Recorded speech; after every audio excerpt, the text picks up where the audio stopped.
bem, pessoal? Aqui quem fala é o Guilherme Carvalhal e estamos dando continuidade à nossa série de vídeos em que estamos abordando o advento do indivíduo.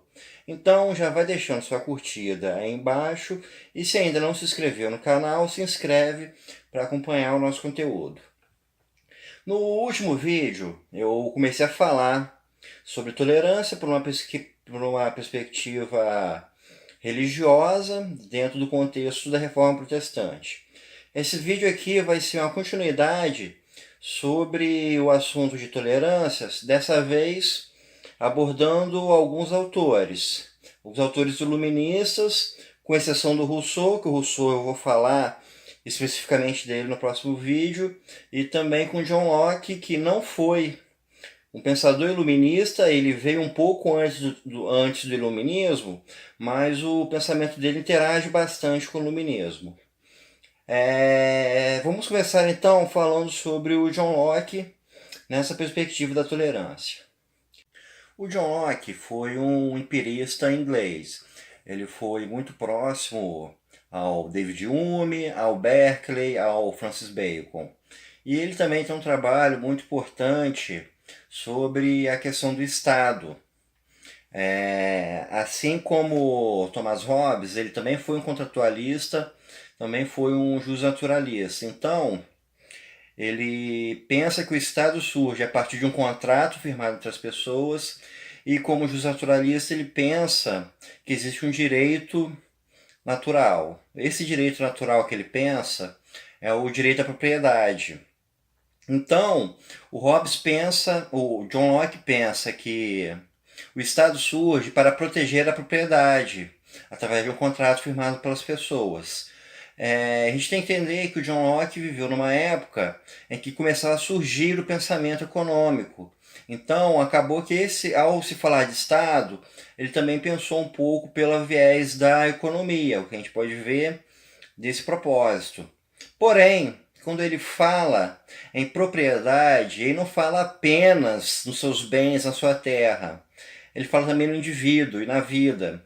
Então, ele pensa que o Estado deve proteger o indivíduo, proteger a sua segurança e dar as garantias para que ele possa exercer, para que ele possa viver, para que ele possa produzir e para ele fazer o que ele bem quiser. Então, a gente tem em John Locke uma perspectiva que tange também pela tolerância, ou seja, o Estado vai proteger o indivíduo contra a intolerância, vai lhe garantir a sua autonomia.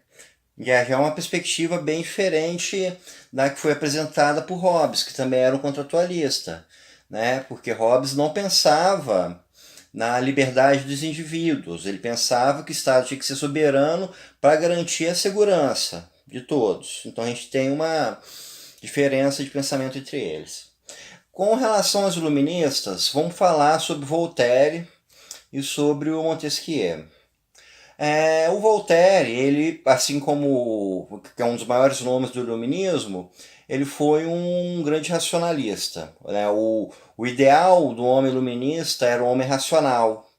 E o Voltaire justamente pensou que a intolerância é contrária à racionalidade. Então, ele escreveu um tratado sobre a tolerância em que ele foi buscar as raízes históricas da intolerância para mostrar como a intolerância surge através do Estado e faz isso então uma crítica.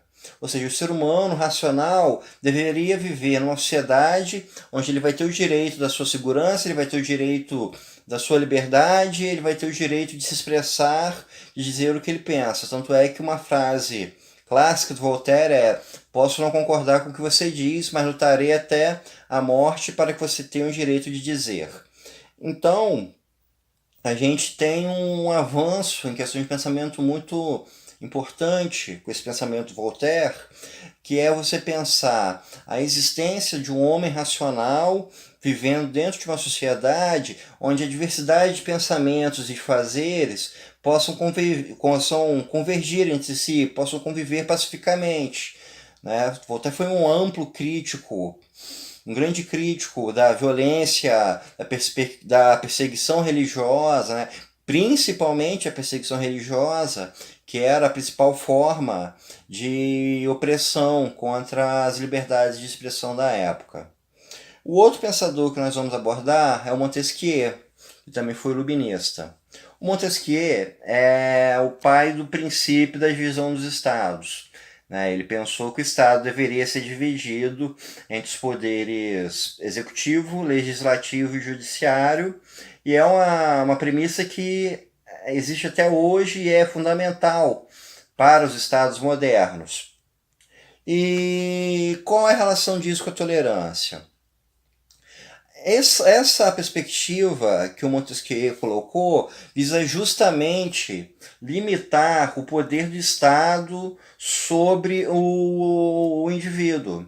Ele vai fazer com que o Estado deixe de ser soberano para que você deixe de ter, por exemplo, um rei que tenha todos esses três poderes na mão e que esse poder passe a ser dividido entre instâncias diferentes que se autocontrolam. Um princípio, como é conhecido, de freios e contrapesos. E isso vai levar a gente permitir que o ser humano exerça sua individualidade sem sofrer com as arbitrariedades do Estado. Então, quando a gente vê esses três pensadores, o Locke, o Voltaire e o Montesquieu, a gente vai ter então uma observação em cima do papel do Estado e do Estado sobre o indivíduo e do direito do indivíduo de exercer sua liberdade.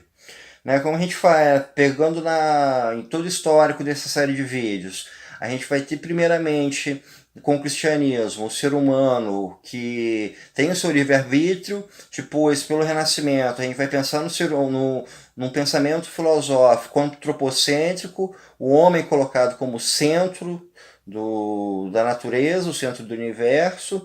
Depois vamos ter o pensamento de Hobbes, que vai racionalizar a relação do homem com o Estado, e os fatos históricos com a Reforma Protestante começam a colocar em questão a importância da tolerância religiosa, e dessa tolerância religiosa a gente caminha para outras formas de tolerância que a gente vê configurada através desses três autores, da relação do indivíduo e na relação do Estado e na relação entre esses dois elementos. E qual é a importância disso tudo?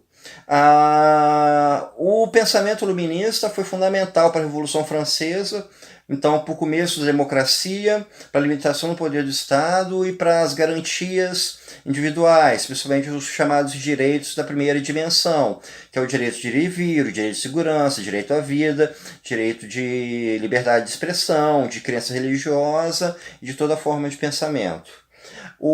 Isso a gente verifica a importância disso até hoje, porque quando a gente pensa em indivíduo e individualidade, a gente tem que pensar sempre na garantia de que o indivíduo possa exercer a sua individualidade, que ele possa ser da forma como ele bem entender e tomar as suas decisões e ser senhor de si.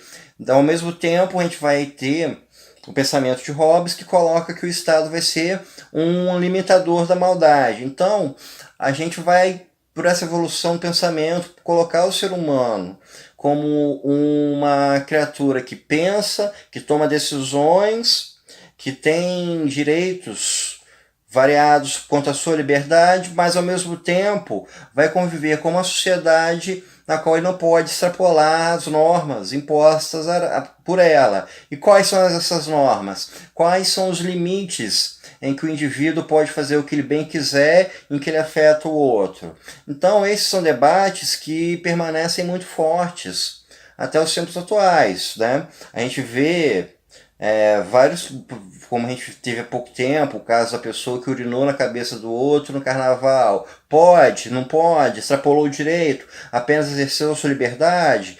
Então, esses pontos de exercício da individualidade são muito delicados até os dias de hoje e precisam sempre estar sendo debatidos. Então, pessoal, esse foi o nosso assunto por hoje. Espero que vocês tenham gostado e até o nosso próximo vídeo.